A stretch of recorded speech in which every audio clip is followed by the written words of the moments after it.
राधे राधे। नमस्कार सभी लोगों को। तो आज का टॉपिक बताने से पहले मैं कुछ डिस्कस करना चाहूँगा, उससे रिलेटेड है। 1968 में मैक्सिको में जो ओलंपिक हुए थे, वो अब तक के सी लेवल से सबसे ज़्यादा ऊंचाई पर, मतलब हाई एल्टीट्यूड पे ओलंपिक हुए। उनसे ऊपर कोई नहीं हुआ। सी लेवल से सबसे ऊपर वही हुए थे, हाई एल्टीट्यूड पे। तो उनके बारे में कुछ चीज़ें स्पेशल हैं, जैसे कि उनमें बहुत सारे रिकॉर्ड सेट हुए थे हाई एल्टीट्यूड की वजह से। क्योंकि हाई एल्टीट्यूड पे जब कोई बंदा जाता है तो वहाँ का एनवायरनमेंट कुछ इस तरह का चेंज होता है हाइट पे जाके, जिसकी वजह से परफॉर्मेंस पे, बॉडी की फिजियोलॉजी पे फर्क पड़ता है, उससे परफॉर्मेंस पे फर्क पड़ता है। कुछ इवेंट्स में डिक्रीज होती है परफॉर्मेंस और कुछ में बहुत ज़्यादा इंक्रीज होती है। तो वही वहाँ देखने को मिला था। उससे पहले ये चीज़ लाइट में नहीं थी। 1968 के ओलंपिक के बाद एल्टीट्यूड ट्रेनिंग सेंटर्स बनाए गए अलग अलग देशों में। हमारे देश में भी हैं कई, और एक अमेरिका में है जो मशहूर है, लियोनार्डो करके ऐसी कोई जगह है, मैं कंफर्म नहीं हूँ, वहाँ पे भी है। तो दरअसल उन ओलंपिक्स ने हमें ये बताया कि हाई एल्टीट्यूड पे भी ट्रेनिंग की जा सकती है और एंड्योरेंस इवेंट्स को बहुत ज़्यादा डेवलप किया जा सकता है। एंड्योरेंस की जो डोमिनेंस रहता है जिन इवेंट्स में, उन जिन खेलों में, उसमें। अच्छा, इनके बारे में एक और खास बात, बॉब बेमन ने लॉन्ग जंप का जो वर्ल्ड रिकॉर्ड बनाया था 8.92 मीटर, वो इन्हीं में बनाया था। पहली बार अंडर 10 सेकंड 100 मीटर भी इन्हीं ओलंपिक्स में लगी। पहली बार अंडर 20 सेकंड 200 मीटर भी इसी में लगी। और रिले का भी रिकॉर्ड टूटा, नया रिकॉर्ड सेट हुआ रिले का भी। कुल मिला के 26 नए वर्ल्ड रिकॉर्ड और ओलंपिक रिकॉर्ड सेट हुए थे, जो बाद में दशकों तक नहीं टूटे। और जो लॉन्ग जंप का रिकॉर्ड जो मैं बता रहा हूँ बॉब बेमन का, वो आज तक ओलंपिक रिकॉर्ड है। तो उन ओलंपिक्स में 1968 के ओलंपिक्स में जो परफॉर्मेंस में बहुत बड़ा मेजर चेंज देखने को मिला था एकदम, उसकी वजह के बारे में आज हम बात करेंगे। उसकी वजह थी effect of high altitude on physical performance. Physical performance पे हाई एल्टीट्यूड का क्या प्रभाव पड़ता है फिजियोलॉजी पे, फिजियोलॉजिकली। उसी की वजह से वो सारी परफॉर्मेंसेज में चेंज आया था और इंक्रीज हुई थी और डिक्रीज हुई थी। आज हम इस पे बात करेंगे। ये फिजियोलॉजी का भी टॉपिक है अपने आप में, एक्सरसाइज फिजियोलॉजी का भी टॉपिक है और स्पोर्ट्स ट्रेनिंग का भी टॉपिक है। दो ही चीजों पे बात करेंगे हम इसमें। पहला तो effect of high altitude on physical performance, जैसे मैंने बोला, इसके बारे में बात करेंगे कि हाई एल्टीट्यूड का फिजिकल परफॉर्मेंस पे क्या फर्क पड़ता है। और दूसरा बात करेंगे फिजियोलॉजिकल एडॉप्टेशन टू एल्टीट्यूड। मतलब हम एल्टीट्यूड पे ट्रेनिंग करते हैं, वहां पे प्रैक्टिस जाके करते हैं, तो उसका एडॉप्टेशन बॉडी में कैसे होता है, उसका प्रभाव कैसे पड़ता है, उस ट्रेनिंग का हमें कैसे फायदा मिलता है। इन चीजों पे हम आज थोड़ी सी कोशिश करेंगे प्रकाश डालने की। तो सबसे पहला इफेक्ट जो पड़ता है हाई एल्टीट्यूड का, वो है decrease in total barometric pressure. Total barometric pressure घट जाता है जब हम हाई एल्टीट्यूड पे जाते हैं, तो बैरोमेट्रिक प्रेशर घटता ही है, सिंपल है। Because of decrease weight of the atmosphere, क्योंकि एटमॉस्फेयर का वेट कम हो जाता है ओवरऑल वहां पे ऊपर। अच्छा, दूसरा, force of gravity is somewhat smaller than sea level. Gravitational जो फोर्स है वो भी कम हो जाती है सी लेवल से काफी।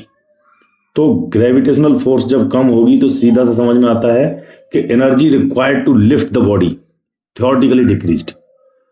बॉडी को, शरीर को उठाने के लिए जो एनर्जी चाहिए वो कम चाहिए होती है वहां, मतलब कम एनर्जी में ही लिफ्ट करने में आसानी रहती है, तो उससे जंप करना आसान हो जाता है। ये कारण था बॉब बेमन का वहां पे वर्ल्ड रिकॉर्ड सेट करने का। और 23 पता नहीं 22 इंच से उन्होंने रिकॉर्ड को इंप्रूव किया था।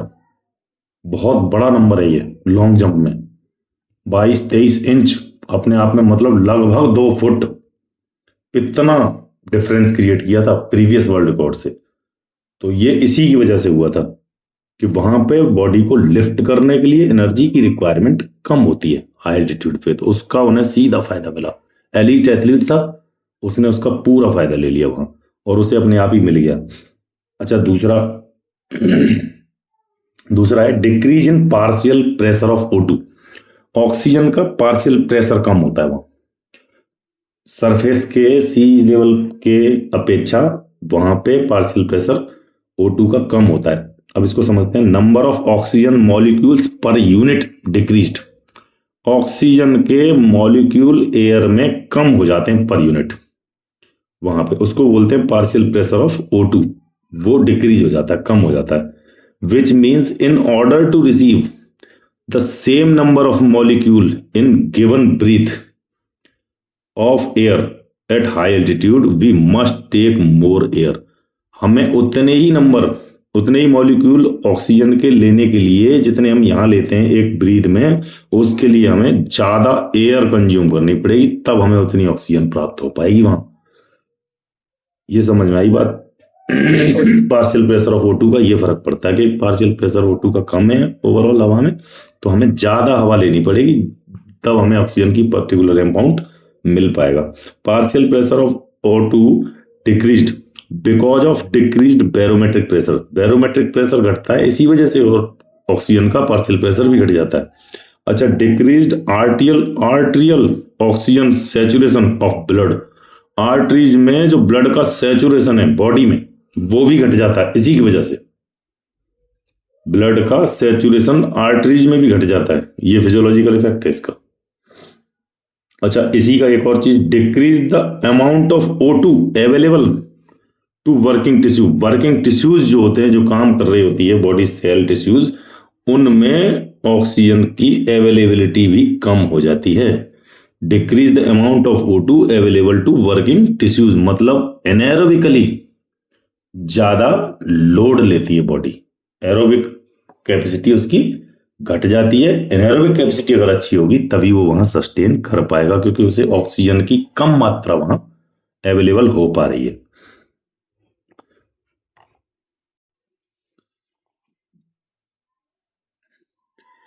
तीसरा है decrease in density of air, air की डेंसिटी ही घट जाती है, ये भी घटता है। Reduce the resistance of airway to the flow of air into and out of lungs,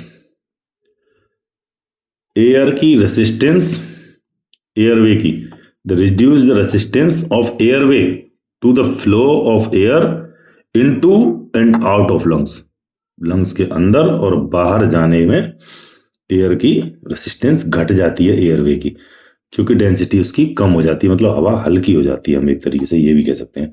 permits greater volume of air to be taken during work, इससे ऐसा होता है कि हम ड्यूरिंग वर्क ज्यादा एयर की वॉल्यूम, ज्यादा एयर की मात्रा ले सकते हैं।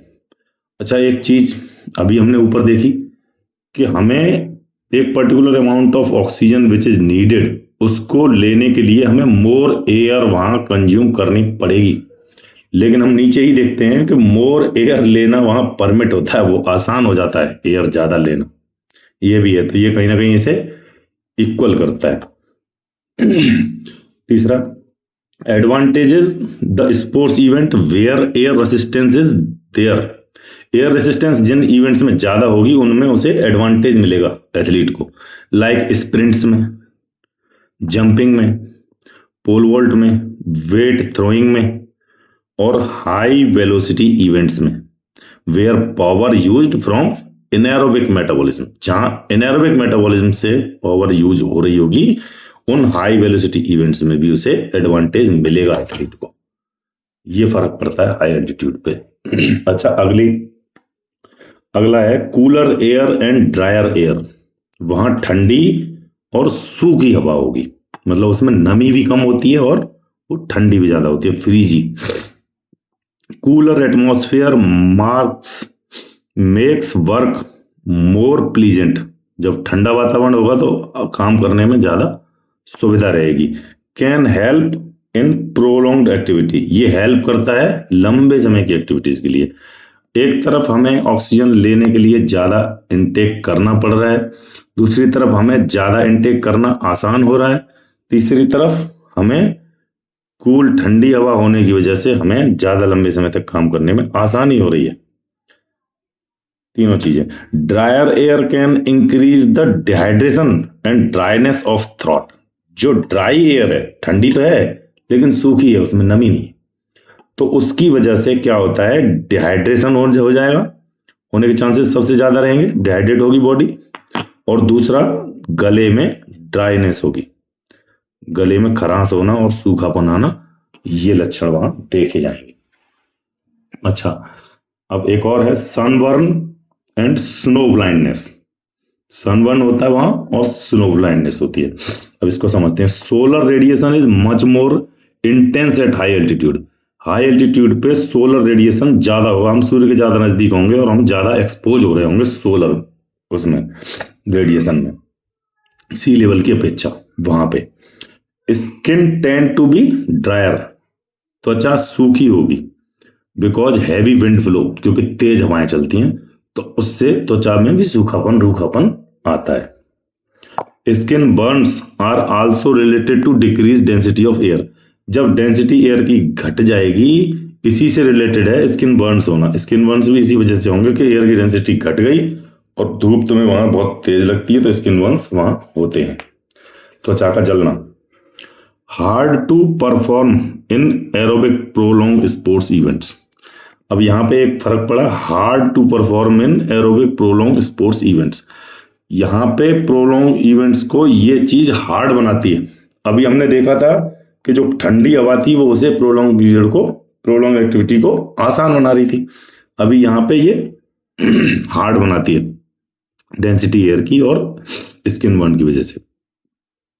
Easy to perform in anaerobic activity, और एनारोबिक एक्टिविटी करना आसान हो जाता है, जो कि मैंने अभी शुरुआत में ही बताया था कि एनारोबिक कैपेसिटी अगर अच्छी होगी तभी हम ऑक्सीजन की कमी में या ऑक्सीजन की एब्सेंस में अच्छी एक्टिविटी कर पाएंगे। उसके लिए हमारा एनारोबिक सिस्टम बेहतरीन होना चाहिए। जितना ज्यादा अच्छा होगा उतने अच्छे हम वहां सक्सेस होंगे, because it perform before the depletion of ready available energy stores.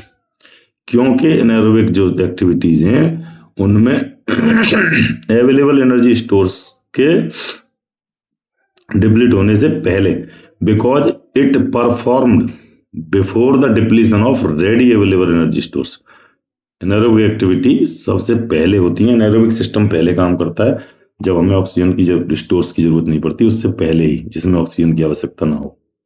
इसलिए उसमें हमें फायदा मिलता है कि हम उसे कर पाते हैं बिना ऑक्सीजन वाले सिस्टम को। ठीक है, अब हम देखेंगे यहां दूसरा, physiological adaptation to altitude. Altitude का फिजियोलॉजिकल एडॉप्टेशन कैसे होता है, आदमी एडॉप्ट कैसे करता है वहां पे, अगर ट्रेनिंग करता है, वहां पे रहता है, वहां प्रैक्टिस करता है, तो कैसे एडॉप्ट करता है। इससे पहले हम एक चीज और देखना चाहेंगे कि techniques of high altitude training.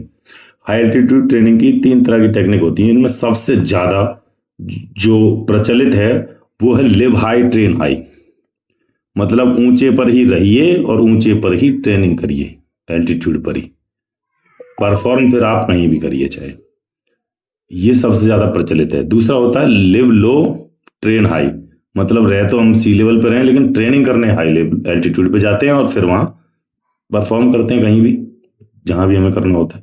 Training केवल हम हाई पे करने जाते हैं लेकिन रहते हम लो लेवल पे ही हैं। तीसरा है लिव हाई ट्रेन लो, मतलब हाई एल्टीट्यूड पर रहो और ट्रेनिंग करो लो एल्टीट्यूड पे।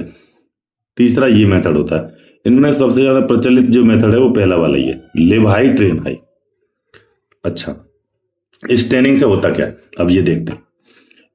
N augmented pulmonary ventilation, pulmonary ventilation पे फर्क पड़ता है, ये बढ़ता है। Rate and depth of pulmonary ventilation increased, rate बढ़ जाता है पल्मोनरी वेंटिलेशन का और डेप्थ बढ़ जाती है 65% इमीडिएटली। पल्मोनरी वेंटिलेशन बढ़ जाता है 65% immediately if the athlete remains at high altitude for several days.